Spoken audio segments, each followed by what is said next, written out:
പത്തരമാറ്റിൻ്റെ അടിപൊളി എപ്പിസോഡിലേക്ക് എല്ലാവർക്കും സ്വാഗതം. അങ്ങനെ നമ്മുടെ അവന്തിക തൻ്റെ അച്ഛനെ കാണാനായിട്ട് പോകാൻ ഒരുങ്ങുകയാണ്. ആ ഒരു സമയത്ത് നമ്മുടെ അഭിയാണെങ്കിൽ അവന്തികയ്ക്ക് ആ ഒരു ഡേവിഡുമായിട്ട് എന്താണ് ബന്ധം, അവൾ എന്തിനാണ് കാണാൻ പോകുന്നത്, അവൾ എന്നും അയാളെ കാണാൻ പോകാറുണ്ടോ എന്നൊക്കെ കണ്ടുപിടിക്കാൻ വേണ്ടിയിട്ട് അവന്തികയെ പിന്തുടരാൻ വേണ്ടി തീരുമാനിക്കുകയാണ്.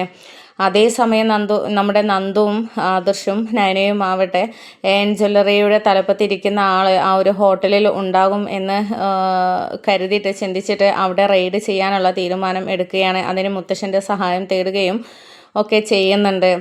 അങ്ങനെ നമ്മുടെ നന്ദു റെയ്ഡ് ചെയ്യാനായിട്ട് ആ ഒരു ഹോട്ടലിൽ എത്തുന്ന സമയത്ത് അയാൾ അവിടെ നിന്ന് രക്ഷപ്പെട്ട് കഴിഞ്ഞിരുന്നു. പക്ഷേ ചില സംശയങ്ങളൊക്കെ നന്ദുവിൻ്റെ മനസ്സിൽ ഉണ്ടായതുകൊണ്ട് തന്നെ അവിടെ അന്ന് താമസിച്ചവരുടെ ആൾക്കാരുടെ ലിസ്റ്റ് എടുത്ത് മുഴുവൻ തപ്പി കണ്ടുപിടിക്കാനാണ് തീരുമാനിക്കുന്നത്. അങ്ങനെ നമ്മുടെ അവന്തിക തൻ്റെ അച്ഛനെ അന്വേഷിച്ചിട്ട് ആ ഒരു സെയിം ഹോട്ടലിൽ തന്നെയാണ് എത്തുന്നത്. പക്ഷെ ആ സമയത്തേക്കും നമ്മുടെ നന്ദു അവിടെ നിന്ന് പോയി കഴിഞ്ഞിരുന്നു. അങ്ങനെ റിസപ്ഷനിലിരിക്കുന്ന ആ ഒരു പെൺകുട്ടി അവന്തികയോട് കാര്യങ്ങൾ പറഞ്ഞ് മനസ്സിലാക്കുകയും ഇവിടെ റെയ്ഡിന് വന്നിരുന്നു, ആ ഒരു സമയത്താണ് ഇവിടുന്ന് സാർ രക്ഷപ്പെട്ടത് എന്നൊക്കെ ഇങ്ങനെ പറഞ്ഞു കൊടുക്കുന്നുണ്ട്. അങ്ങനെ പിന്നീട് അച്ഛനെ വിളിക്കുന്നുണ്ട്. വിളിച്ചിട്ട് ആദ്യമൊന്നും കിട്ടുന്നില്ല. അങ്ങനെ പിന്നീട് അച്ഛനെ കാണാൻ ഇടയുള്ള ആ ഒരു വീട്ടിലേക്ക്, അച്ഛൻ താമസിക്കുന്ന ആ വീട്ടിലേക്ക് അവന്തിക പോവുകയാണ്. പക്ഷേ നമ്മുടെ അബി ആവട്ടെ അവന്തികയുടെ പിന്നാലെ തന്നെ പിന്തുടർന്ന് പോകുന്നുണ്ട്. അത് അവന്തിക അറിയുന്നുണ്ടായിരുന്നില്ല. അങ്ങനെ അവന്തിക വീട്ടിലെത്തിയിട്ട് അച്ഛനോട് സംസാരിച്ചുകൊണ്ടിരിക്കുന്ന സമയത്താണ് നമ്മുടെ അബി ആ ഒരു വീട്ടിലേക്ക് പിന്തുടർന്ന് എത്തുന്നത്. അങ്ങനെ അവിടുത്തെ ജോലിക്കാരിയാണ് ആ വീട് വാതിൽ തുറക്കുന്നത്. അങ്ങനെ അവന്തിക അന്വേഷിക്കുന്ന സമയത്ത് അങ്ങനെ ഒരാൾ ഇവിടെ ഇല്ല എന്നും ഇങ്ങോട്ട് വന്നിട്ടില്ല എന്നും ഒക്കെ കള്ളം പറയാൻ നോക്കുന്നുണ്ടെങ്കിലും അഭി വിട്ടു കൊടുക്കുന്നില്ല. ഞാൻ അവന്തിക ഇങ്ങോട്ട് കയറുന്നത് കണ്ടിട്ടാണ് വന്നിരിക്കുന്നത്, അതുകൊണ്ട് ഇനി എൻ്റെ അടുത്ത് കള്ളങ്ങൾ പറഞ്ഞ് രക്ഷപ്പെടാമെന്ന് നിങ്ങൾ കരുതണ്ട, എവിടെ അവൾ എന്നൊക്കെ പറഞ്ഞിട്ട് ഇടിച്ച് കയറിയിട്ട് മുകളിലോട്ട് ചെല്ലുന്ന സമയത്ത് നാഗേന്ദ്രനുമായി സംസാരിച്ചുകൊണ്ടിരിക്കുകയാണ്.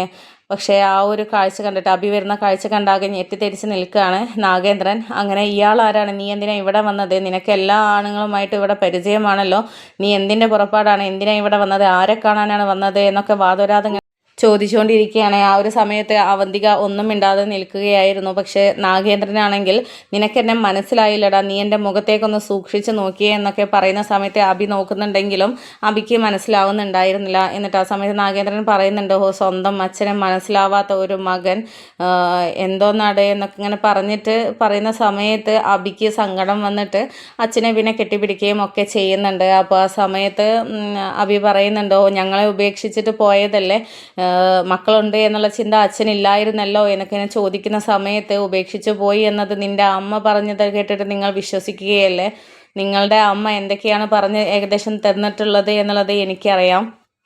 നിങ്ങളുടെ അമ്മ നിൻ്റെ മുത്തശ്ശൻ അനന്തപുരി തറവാട്ടിൽ നിന്നും എന്നെ വലിച്ചെറിയുന്ന പുറത്താക്കുന്ന സമയത്ത് അത് കണ്ട് ആസ്വദിച്ച് നിൽക്കുകയും പണം കണ്ട് മുത്തശ്ശൻ്റെ കൂടെ നിൽക്കുകയായിരുന്നു നിൻ്റെ അമ്മ എന്നെ തള്ളി പറയുകയായിരുന്നു. ഒരു ഭർത്താവ് പടിയിറങ്ങുന്ന സമയത്ത് ഏതൊരു സ്നേഹമുള്ള ഭാര്യയാണെങ്കിലും കൂടെ ഇറങ്ങുകയാണ് ചെയ്യുക, പക്ഷെ നിൻ്റെ അമ്മ തല തിരിച്ചാണ് ചെയ്തത്. എന്നിട്ട് ഞാൻ വിളിച്ചാൽ വരികയോ വിളിച്ചാൽ ഫോൺ എടുക്കുകയോ മക്കളെ കാണിക്കുകയോ ഒന്നും ചെയ്യില്ലായിരുന്നു. മക്കളെ വരെ ഞാൻ മരിച്ചു എന്നും ഞാൻ ഉപേക്ഷിച്ച് പോയി എന്നും ഒക്കെ പറഞ്ഞ് വിശ്വസിപ്പിച്ചിട്ട് നിൽക്കുകയല്ലായിരുന്നു. നിൻ്റെ അമ്മ ചെയ്ത ക്രൂരത ഒരിക്കലും എനിക്ക് മറക്കാൻ പറ്റത്തില്ല.